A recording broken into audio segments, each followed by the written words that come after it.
एंग। शिवरात्रि का आध्यात्मिक रहस्य। शिव कौन है? शिव के लिए लिंग या ज्योतिर्लिंग शब्द का प्रयोग क्यों किया जाता है? शिव के साथ रात्रि का क्या संबंध है? कृष्ण के साथ अष्टमी और राम के साथ नवमी तिथि जुड़ी हुई है, परंतु शिव के साथ रात्रि ही जुड़ी है, कोई तिथि क्यों नहीं जुड़ी है? शिव के साथ शालिग्राम कौन है? अन्य सभी देवताओं पर अच्छे और स्वादिष्ट प्रसाद चढ़ाए जाते हैं, परंतु शिव पर अक का फूल और धतूरा ही क्यों चढ़ाया जाता है?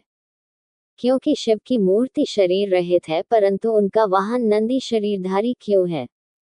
इत्यादि शिवरात्रि से जुड़े प्रश्नों पर विवेकयुक्त और यथार्थ ढंग से वर्तमान परिस्थितियों में चिंतन करने की आवश्यकता है, तभी महाशिवरात्रि के पर्व को यथार्थ ढंग से मनाकर संसार को सही दिशा दी जा सकती है एवं मानव मन में व्याप्त अज्ञानता और तमोगुनी आसुरी संस्कारों का शमन किया जा सकता है। महाशिवरात्रि के संबंध में सबसे अनोखी बात यह है कि इसका संबंध निराकार अशरीरी परमात्मा से है, जबकि अन्य सभी त्योहारों, पर्वों अथवा जयंतियों का देवताओं, पौराणिक महापुरुषों के जीवन से संबंध होता है। अतः शिवरात्रि परमात्मा शिव के इस धरा पर अवतरण की यादगार। परमात्मा शिव सामान्य मनुष्यों की तरह शरीरधारी नहीं है और जन्म मरण के बंधनों से मुक्त है। गीता में भगवान ने इस संबंध में कहा है, जो मुझे मनुष्यों की भांति जन्म लेने और मरने वाला समझते हैं वे मूढ़मती हैं। अध्याय 6 श्लोक 24-25। पुनः वे कहते हैं, मेरे दिव्य जन्म के रहस्य को न महर्षि न देवता जानते हैं। अध्याय 10 श्लोक 2।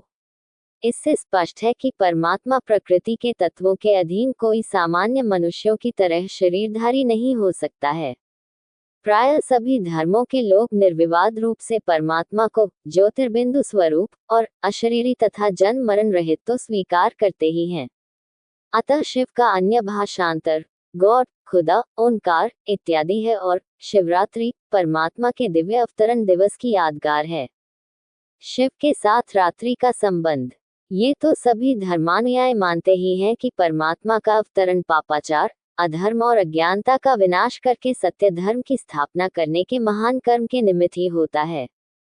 परमात्मा के अवतरण के काल और कर्म के संबंध में गीता में कहा गया है, यदा यदा हि धर्मस्य ग्लानिर्भवति भारत अभ्युत्थानं धर्मस्य तदात्मान सृजाम्यहम्। अध्याय 4 श्लोक 7। परित्राणाय साधूनां विनाशाय च दुष्कृताम् धर्म संस्थापनार्थाय संभवामि युगे युगे। जन्म कर्म च मे दिव्यमेव यो वेति तत्वतः। अध्याय 4 श्लोक 8। त्यक्त्वा देह पुनर्जन्म नैति मामेति सोऽर्जुन। अध्याय 4 श्लोक 9। उपर्युक्त से स्पष्ट है कि ज्योतिर्बिंदु स्वरूप परमात्मा का दिव्य अलौकिक जन्म धर्मग्लानि के समय अधर्म के विनाश के लिए होता है। यदि वर्तमान सांसारिक परिदृश्य का अवलोकन करें तो चारों ओर व्याप्त काम, क्रोध, लोभ, मोह, अहंकार, भ्रष्टाचार में डूबा समाज अधर्म और धर्मग्लानि का ही समय है। जिस समाज में भ्रष्टाचार जीवन में शिष्टाचार बन गया हो, उसे धर्मग्लानि का काल नहीं तो और क्या संबोधित कर सकते हैं। तो शिव के साथ रात्रि का जो संबंध है, वह परमात्मा शिव के घोर पापाचार और वर्तमान तमो प्रधान कलियुग में अवतरण की यादगार है। वैसे भी भारतीय दर्शन में रात्रि शब्द अज्ञानता और विनाशकाल का सूचक है। मनु ने कहा है, आसीदिदं तमोभूतम प्रज्ञानम लक्षणम। अतः फाल्गुन मास के कृष्ण पक्ष की चतुर्दशी या त्रयोदशी रात्रि को मनाई जाने वाली शिवरात्रि महाविनाश से थोड़े समय पूर्व परमात्मा के दिव्य अवतरण की यादगार है। ऐसे ही समय में जब ईश्वरीय ज्ञान प्रायः लोप हो जाता है, तब ज्योतिर्बिंदु स्वरूप परमात्मा शिव अधर्म का विनाश करके सत्य धर्म की स्थापना करने के लिए अवतरित होते हैं। शिवरात्रि का रहस्य। परमात्मा शिव पर यथार्थ रूप से क्या चढ़ाना चाहिए और किस प्रकार से व्रत का पालन करना चाहिए, इसके आध्यात्मिक रहस्य को समझने की आवश्यकता है, तभी स्वयं का और संपूर्ण विश्व का कल्याण संभव है। धतूरा विकार का, बेर नफरत घृणा का और बेलपत्र बुराइयों का प्रतीक है। अतः हमें परमात्मा शिव पर विकारों, विषय वासना एवं बुरी आदतों को चढ़ाना चाहिए, अर्थात त्याग करना चाहिए। वास्तव में शिवरात्रि वर्तमान कलियुग के अंत और सतयुग के प्रारंभ में बीच के समय संगमयुग का नाम है। जब स्वयं निराकार परमपिता शिव, साकार मानव तन प्रजापिता ब्रह्मा, पौराणिक नाम नंदीगण के तन में अवतरित होकर मनुष्यात्माओं से विकारों और बुराइयों का ईश्वरीय ज्ञान और राजयोग की शिक्षा देकर त्याग कराते हैं। अतः शिवरात्रि पर विकारों एवं बुराइयों से व्रत रखें। रात्रि जागरण का आध्यात्मिक रहस्य यह है कि परमात्मा शिव के वर्तमान समय के अवतरण के काल में हम अपनी आत्मा की ज्योति को जगाएं, अज्ञान निद्रा में सो न जाएं। शिव की बारात का आध्यात्मिक रहस्य यह है परमात्मा शिव मनुष्य आत्माओं को सृष्टि के आदि मध्य अंत, सृष्टि चक्र, कर्मों की यथार्थ समझ एवं गहन गति का ज्ञान देकर अपने निवास स्थान परमधाम ले जाते हैं। वास्तव में बहुरूपी बाराती मनुष्य के विकृत सूक्ष्म संस्कारों का शास्त्रीय रूपक चित्रण है। अतः शिवरात्रि के महात्म्य और आध्यात्मिक रहस्य को यथार्थ रीति से समझकर मनाने से ही सर्व मनुष्यात्माओं और संसार का कल्याण हो सकता है। महाशिवरात्रि का आध्यात्मिक महत्व। भारतीय जनमानस में यह मान्यता है कि शिव में सृजन और संहार की क्षमता है। उनकी यह भी मान्यता है कि शिव आशुतोष हैं, अर्थात जल्दी और सहज ही प्रसन्न हो जाने वाले हैं। इसी भावना को लेकर वे शिव पर जल चढ़ाते और उनकी पूजा करते हैं। परंतु प्रश्न उठता है कि जीवन भर नित्य शिव की पूजा करते रहने पर भी तथा हर वर्ष श्रद्धापूर्वक शिवरात्रि पर जागरण, व्रत इत्यादि करने पर भी मनुष्य के पाप एवं संताप क्यों नहीं मिटते? उसे मुक्ति और जीवन मुक्ति अथवा शक्ति क्यों नहीं मिलती? उसे राज्य भाग्य का अमर वरदान क्यों नहीं प्राप्त होता? आखिर शिव को प्रसन्न करने की सहज विधि क्या है? शिवरात्रि का वास्तविक रहस्य क्या है? हम सच्ची शिवरात्रि कैसे मनाएं?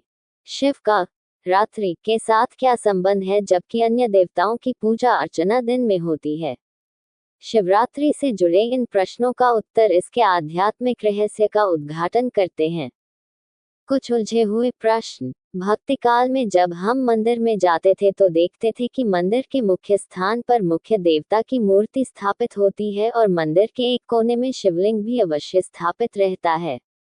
मन में सवाल उठता था कि मंदिर का मुख्य देवता चाहे श्री राम हो या श्री कृष्ण, श्री शीतला जी हो या श्री दुर्गा जी, लेकिन शिवलिंग की उपस्थिति इतनी अनिवार्य क्यों है? दूसरा प्रश्न ये भी उठता था कि देवी देवताओं के मंदिर रंग बिरंगे फूलों से, शीशे के कलात्मक टुकड़ों से, संगमरमर से, सोने अथवा चांदी की पॉलिश से या अन्य सजावटी चीजों से आकर्षक बनाए जाते हैं, लेकिन शिवलिंग की स्थापना का स्थान बहुत ही साधारण व सादा होता है। ऐसा क्यों? एक अन्य प्रश्न ये भी उठता था कि घर में यदि कोई साधारण सा मेहमान आ जाए या हम किसी के यहाँ जाएं या कोई विशेष उत्सव या पारिवारिक स्नेह मिलन हो तो हम एक दो का गुलाब, गेंदा या अन्य खुशबूदार फूलों से स्वागत करते हैं। घर की सजावट में भी इन्हीं फूलों को रखते हैं, परंतु शिवलिंग पर झाड़ झंखाड़ में उगने वाले रंग गंध और मूल्यहीन आक धतूरे के फूल ही चढ़ाए जाते हैं। ऐसा क्यों? यदि मनुष्य का स्वागत आक और धतूरे के फूलों से किया जाए तो शायद वह जीवन भर के लिए बोलना ही बंद कर दे, लेकिन भगवान को यही फूल पसंद क्यों हैं? चौथा प्रश्न ये भी मन में उत्पन्न होता था कि मानव की खातिरदारी आम, केला, सेब आदि फलों से करता है, लेकिन प्रकृति के मालिक भगवान पर साधारण व सस्ते फल बेर चढ़ाए जाते हैं। ऐसा क्यों? शिव के साथ रात्रि का संबंध। शिव के साथ रात्रि शब्द जोड़ने का क्या औचित्य है? किसी बच्चे का जन्म चाहे काली अंधेरी रात में क्यों न हो, उसके निमित्त हर वर्ष मनाए जाने वाले दिन को जन्मदिन ही कहा जाता है, जन्मरात या जन्मरात्रि नहीं। परंतु भगवान के जन्म या अवतरण के साथ रात शब्द का क्या अर्थ है? परमपिता परमात्मा शिव कहते हैं, हे वत्स, शिवरात्रि में ये जो रात शब्द है, यह 12 घंटे वाली हद की रात का परिचायक नहीं है। यदि मेरा आगमन केवल एक ही रात में होता हो तो कितने ही मनुष्य ये शिकायत करेंगे कि प्रभु, उस रात को तो मैं बीमार था, या मेरे घर में मेहमान आए थे, या मेरे घर में किसी की मृत्यु हो गई थी, या मुझे किसी जरूरी कार्यवश घर से बाहर रहना पड़ गया था, तो आप उसी रात में क्यों आए? प्रभु, आप तो हमारी मजबूरियों को जानते थे, तो कम से कम ऐसी रात में तो आते जब हम थोड़े खाली होते और आपकी आराधना या पूजा कर सकते। लेकिन हम जानते हैं कि संसार में कोई भी एक रात ऐसी नहीं हो सकती जिसमें संसार के सब लोग खाली हों। कभी न कभी किसी न किसी को कार्य लगा ही रहता है। इसलिए ईश्वरीय कर्तव्य हद की एक रात में संपन्न हो ही नहीं सकता। सब हदों से पार परमात्मा हद की एक रात्रि में कैसे बंध सकता है? अतः रात्रि सृष्टि चक्र के द्वितीय भाग का परिचायक है। प्रथम आधे भाग को ब्रह्मा का दिन कहते हैं, जिसमें सतयुग और त्रेतायुग शामिल हैं, और दूसरे आधे भाग को ब्रह्मा की रात्रि कहते हैं, जिसमें द्वापर और कलियुग शामिल हैं। हम ये भी जानते हैं कि जब कोई भी घटना वास्तविक रूप में घटती है तो वह लंबा समय लेती है। जैसे शादी की तैयारी से लेकर शादी के बाद के रस्म रिवाज निभाते महीना भर लग जाता है, लेकिन वर्षगांठ का उत्सव तो 1-2 घंटे में ही पूरा हो जाता है। इसी तरह बच्चे का जन्म, नामकरण, संस्कार और अन्य रस्म अदायगी में लगभग 1.25 महीना लग जाता है, लेकिन जन्मदिन का उत्सव 1-2 घंटे में पूरा हो जाता है। भारत की आज़ादी की लड़ाई में भी लगभग 100 साल का अति सक्रिय आंदोलन चला, लेकिन उसके यादगार उत्सव को 2 घंटे या 12 घंटे तक मनाकर पूरा कर लेते हैं।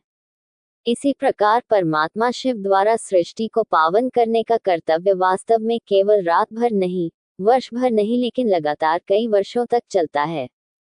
ईश्वरीय कर्तव्य का ये संपूर्ण काल ही सच्ची शिवरात्रि है।